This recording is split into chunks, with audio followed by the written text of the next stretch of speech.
Hey, salut et bienvenue sur la chaîne de Jenny Chou. Aujourd'hui, je vais vous donner quelques conseils et astuces pour partir en voyage et surtout vous organiser d'une main de maître.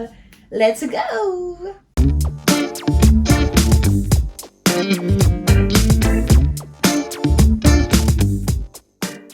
Tout d'abord, s'organiser seul pour partir en vacances, c'est tellement plus profitable pour vous et pour votre porte-monnaie.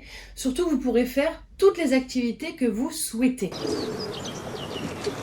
Alors d'abord, listez tous les voyages que vous souhaiteriez faire. C'est super important parce que du coup, quand vous allez sur le site de voyage pour rechercher un futur travel, vous allez être content de voir qu'il y a certains prix qui sont vraiment intéressants. Ne vous fixez pas de vous dire je pars dans un an à Cuba et dans 3 ans je pars en Turquie. Non, non, vous verrez en fonction du moteur de recherche les prix qui seront vraiment préférentiels et très intéressants pour votre budget actuel. Tout d'abord, le choix de la destination. Vous arrivez d'où, s'il vous plaît? L'avion.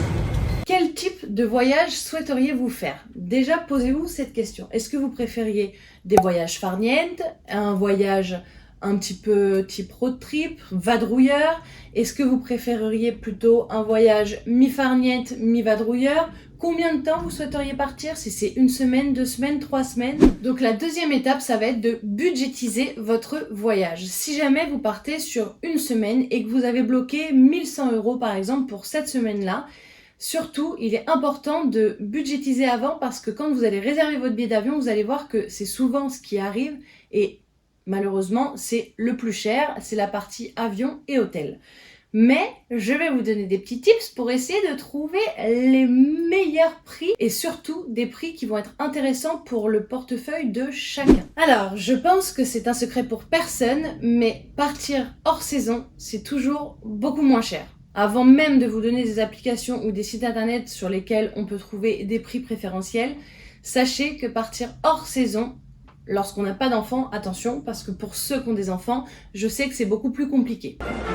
Kevin n'est pas là. Quoi?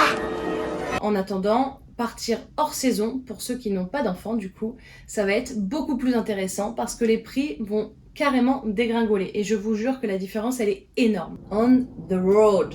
Ensuite, si je peux vous donner un autre conseil, c'est de choisir la bonne période. D'un pays à un autre, les périodes sont complètement différentes par rapport à notre pays. Quand je vous dis ça, c'est que par exemple, si vous voulez partir à Bali, évitez la saison des pluies. Si vous voulez partir par exemple à La Réunion ou à l'île Maurice, évitez la saison des ouragans. Parce qu'en fait, chaque pays et chaque endroit du globe a des saisons complètement différentes aux nôtres. Donc vraiment, choisissez la bonne période de où partir.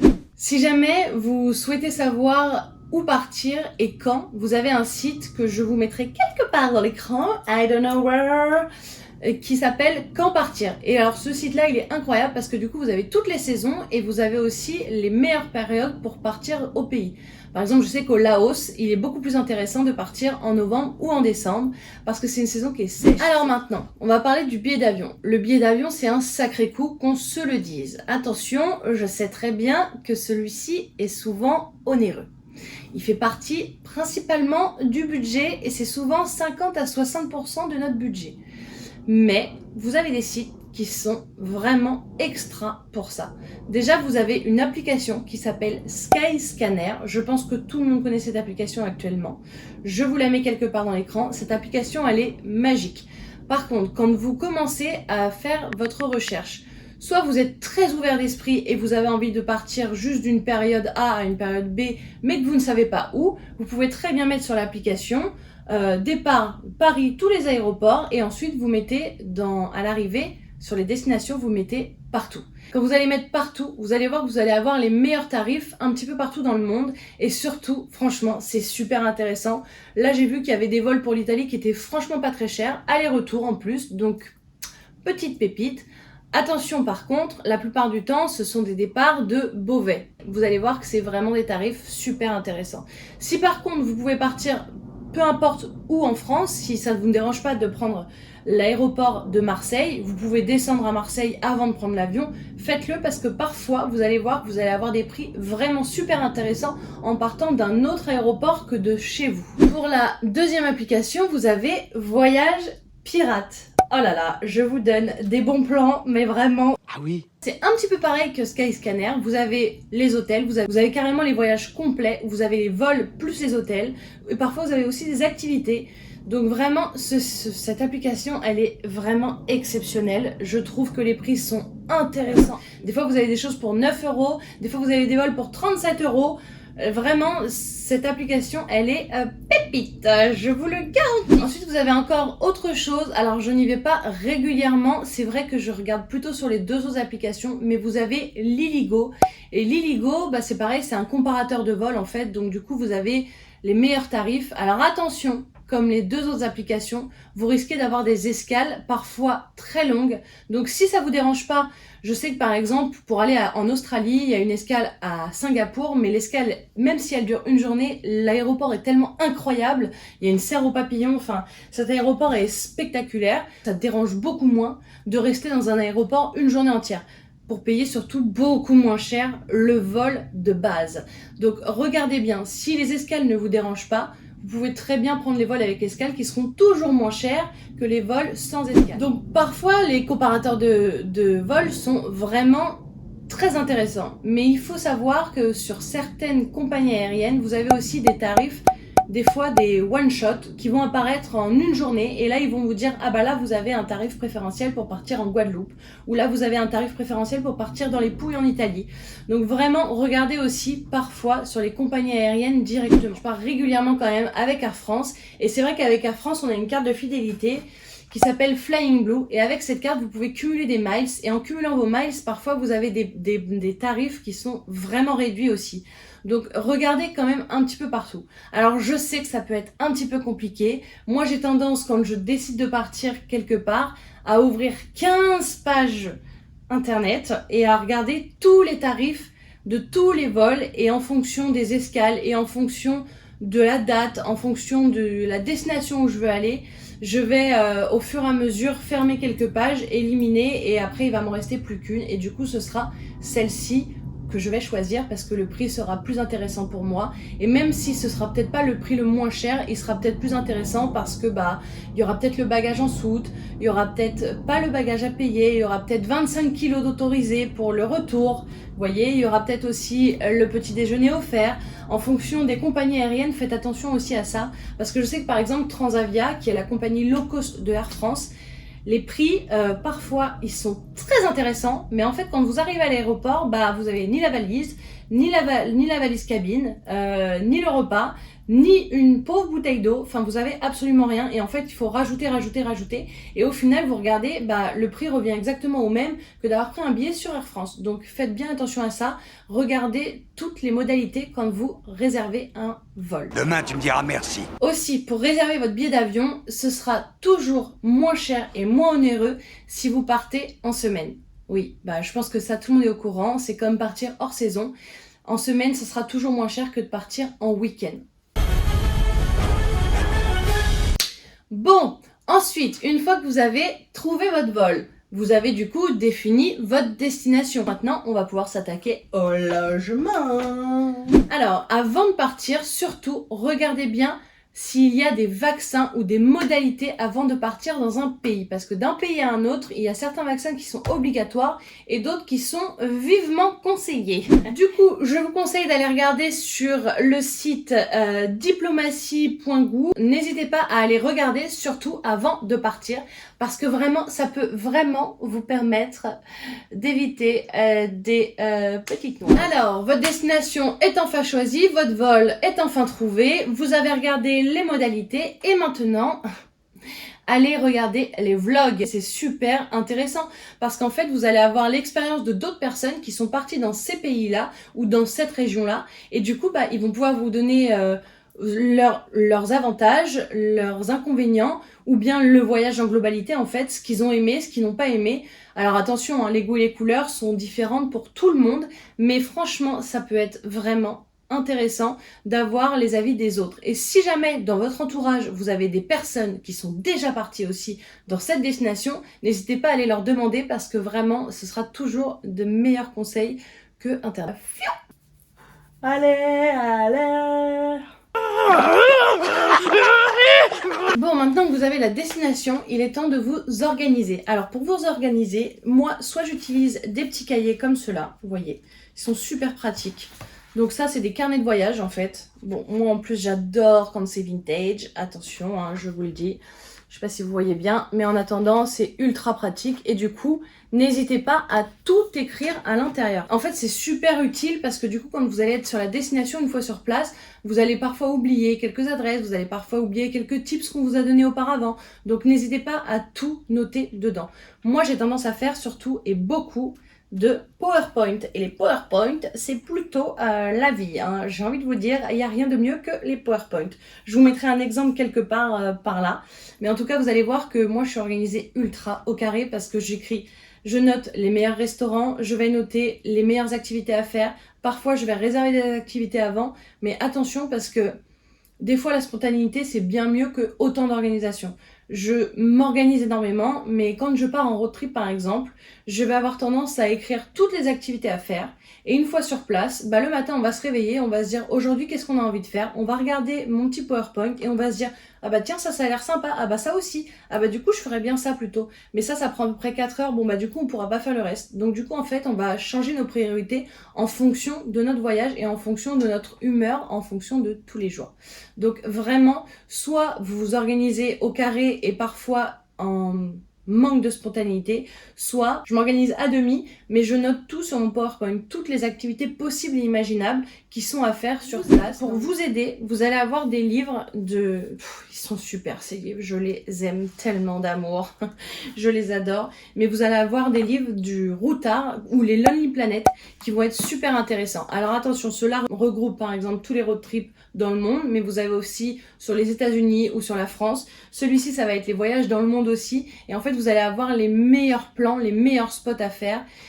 Après, attention, c'est des choses qui sont commercialisées. Donc, forcément, vous n'allez pas être les seuls à les voir. Il n'y a rien de mieux que le local. Parlez aux gens qui vous entourent dans le pays où vous serez. Donc, comme je vous disais, vous allez ver le Lonely Planet ou le guide du routard.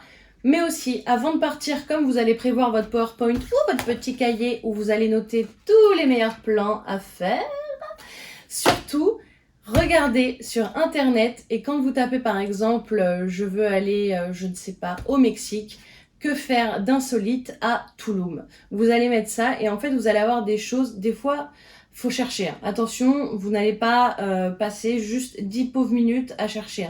Il faut vraiment regarder les blogs voyage, regardez les vlogs sur YouTube, regardez tout ça, mais mettez surtout le mot insolite parce qu'en fait vous allez voir que vous allez avoir des choses que beaucoup de personnes ne font pas ou qui sont très rares parce que du coup comme c'est assez insolite, les gens n'y pensent pas et c'est surtout que c'est pas dans les guides de voyage, c'est pas dans les livres comme je vous ai proposé. Donc comme ça n'est pas dedans, il y a très peu de touristes et franchement ça c'est vraiment une pépite que je vous partage parce que normalement, je fais ça que pour moi. Vous en savez trop! Dans ce genre de recherche, il y en a très peu. Attention, il n'y en a pas énormément. Vous n'allez pas avoir 10 000 sites qui vont vous proposer des choses insolites. Ça... Mais c'est quoi ça? Je sais plus parler, c'est pas pour ça. Bon, si vous avez décidé de faire partie du gang des vadrouilleurs, de faire un road trip dans le pays, surtout téléchargez vos cartes avant. Pour ça, vous avez évidemment le leader, Google Maps. Vous allez sur Google, vous tapez tout votre itinéraire et en plus, vous allez voir que d'un point A à un point B, parfois, il vous faut 2 heures, parfois il vous faut 35 minutes. Donc, en fonction de ça, vous allez peut-être être obligé de modifier votre trajet. Donc, regardez bien en fonction de tout ce que vous voulez faire dans toute la globalité en amont. Combien de temps vous allez mettre et surtout vous allez devoir peut-être changer, modifier ou peut-être faire des stops.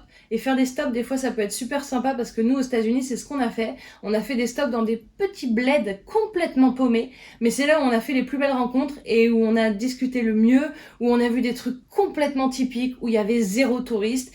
Et parfois aussi, c'est bien de se perdre un peu, parce que vraiment, vous allez rencontrer du local, du pays, et des fois, c'est aussi vraiment moins cher. Donc, je vous ai parlé de Google Maps, mais vous avez aussi l'application Travel Map.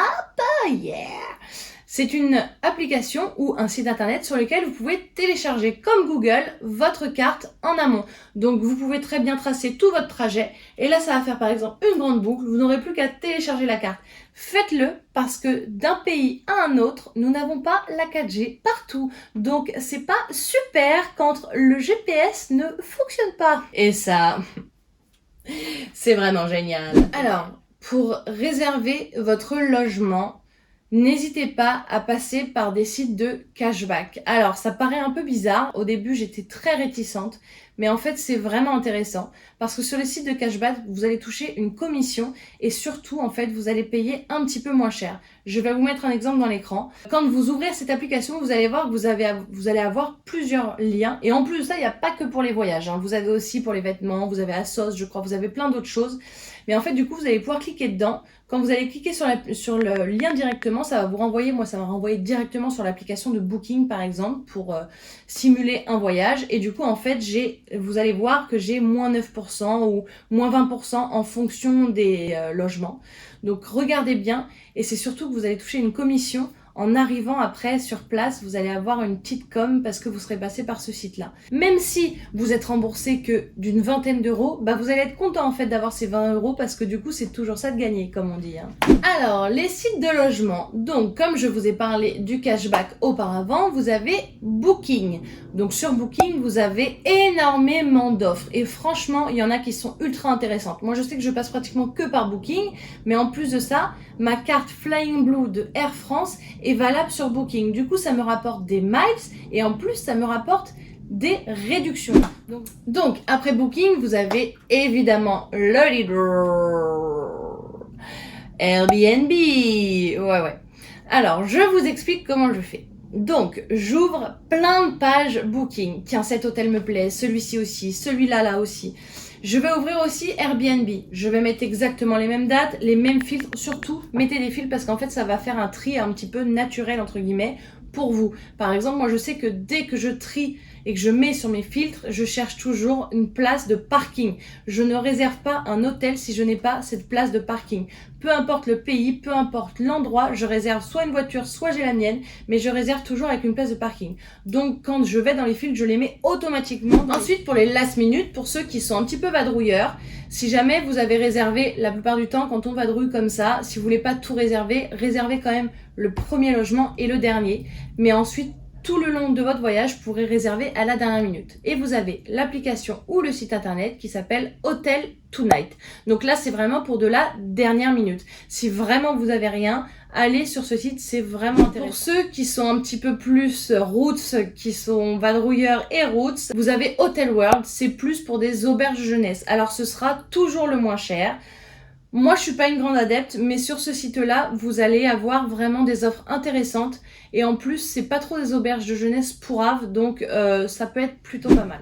Aussi, quand vous réservez, surtout, n'hésitez pas, et en fait non, je sais même pas, n'hésitez pas, je vous le conseille vivement, faites-le. Faites-le, regardez les commentaires et la note globale du logement. Parce que parfois, il peut y avoir des très mauvaises surprises. Ou manger. Alors ça, c'est vraiment super important. Si vous voulez ne pas payer trop cher, allez manger typique. Donc, comme je vous disais, manger local. Le local, ça coûtera toujours moins cher que tout ce qui vient d'être importé par le pays. Vraiment, manger local. Déjà, parce que ça va vous mettre à fond dans votre voyage. Vous allez être en immersion totale dans le voyage. Et surtout, mais en termes de monnaie, ça va être carrément moins onéreux. Donc, n'hésitez pas à manger typique. Ensuite, si jamais vous êtes dans des grandes villes ou vous êtes dans des gros pays qui sont assez quand même connus, n'hésitez pas à aller regarder sur des applications comme Happyco. Alors, cette application, elle est vraiment sympa, mais c'est plus tiré vers les gens qui vont manger plutôt vegan, végétarien. Donc n'hésitez pas à aller sur cette application. Ensuite, vous avez l'application The Fork, donc anciennement La Fourchette. C'est une application en plus française. Et là-dessus, du coup, vous allez avoir des notes globales des restaurants ou des lieux dans lesquels vous pourrez manger. Et ça, on adore les notes. Vous êtes Odile Doré? Non, je suis le pape et j'attends ma sœur. Ensuite, vous avez aussi l'application roulement de tambour, Mapster. Mapster, c'est vraiment pour moi the application. Mais vraiment, elle est incroyable cette application. Alors surtout, n'hésitez pas à me suivre si vous avez envie. Je mets plein d'adresses, beaucoup de restaurants. Hein. Mais vous n'avez pas que les restaurants. Vous avez aussi les musées à visiter. Vous allez avoir les lieux un petit peu atypiques. Vous allez avoir les meilleurs spots photos. Enfin vraiment, vous avez un petit peu tout sur cette application. C'est un petit peu le réseau social des travelers. Donc n'hésitez pas à y aller. Vraiment, c'est super intéressant et on y trouve absolument tout. Cette application, elle est extraordinaire. Moi, ça m'a changé la vie. Et même à Paris, quand on a des bonnes adresses, et ben au moins on peut les partager avec les copains parce que nous, par exemple, on adore aller bruncher. Et ben je vais y mettre tous mes brunchs. Du coup, bah les copains, qu'est-ce qu'ils font? Ils vont aller sur mon Mapster, ils vont regarder et ils vont aller bruncher aussi dans les endroits où on a été. Tous les trucs qui sont bons à tester ou vraiment, enfin cette application elle est exceptionnelle. Je l'adore et je vous la conseille vivement parce qu'elle est dans absolument tous les pays et partout dans le monde. Du coup, c'est exceptionnel. Je suis désolée, j'ai dû mettre mes lunettes. Pour les transports, n'hésitez pas à vous projeter avant de partir et surtout à voir ce que vous souhaitez faire. Si vous voulez beaucoup plus de liberté et carrément une indépendance complète à 100%, n'hésitez pas à louer une voiture. Vous avez des applications comme Rental Car qui vont vous donner tous les meilleurs plans de location de voitures. Je vous la mettrai quelque part aussi cette application-là, mais elle est vraiment top et super pratique. Moi, je sais qu'à chaque fois qu'on est parti aux États-Unis, on a loué avec cette application et franchement, on n'a jamais été déçus. Ensuite, sur place, vous avez sûrement des transports en commun. Donc, d'une ville à une autre, attention, les métros, les trams, les bus ne procèdent pas pareil. Donc, regardez bien avant. Et pour ça, vous avez une application qui s'appelle City Mapper et celle-ci, elle est super parce que du coup, en fait, elle vous donne tout un descriptif. Vous avez absolument tout, vous ne manquez de rien. Vous avez les trams, vous avez les métros, vous avez les bus, vous avez même les vélos. Sinon, vous avez l'application que tout le monde connaît, évidemment, Uber. Mais d'un pays à un autre, vous avez des applications qui peuvent vous ramener des choses moins chères qu'un Uber ou un taxi. Vous avez l'application Bolt. Je ne sais pas si vous connaissez, mais celle-ci, c'est moins cher que Uber. Et vous en avez même en France, même à Paris. Hein. Attention, je ne sais pas si vous êtes au courant, mais vous avez vraiment des choses beaucoup moins chères que sur Uber. Bon, j'ai un petit secret à vous donner. Il y a une application qui est exceptionnelle. L'application s'appelle Flush. Je ne sais pas si vous connaissez Flush, mais en gros, si vous avez des petits ou des gros besoins, vous avez cette application qui est vraiment extraordinaire parce qu'elle vous trouve tous les lieux où aller faire vos besoins. Et ça, franchement, ça peut sauver des vies.